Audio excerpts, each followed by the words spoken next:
The garter stitch is made by knitting all the stitches on both sides of your work.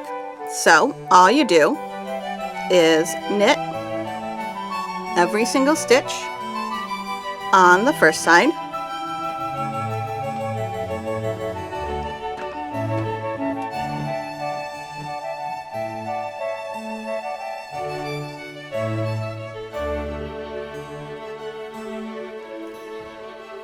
there's the end of the first side.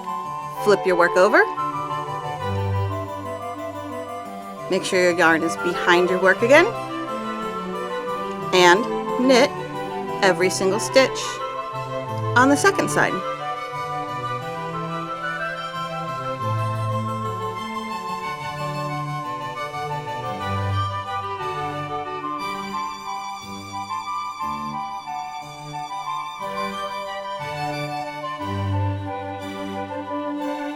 There you go, garter stitch.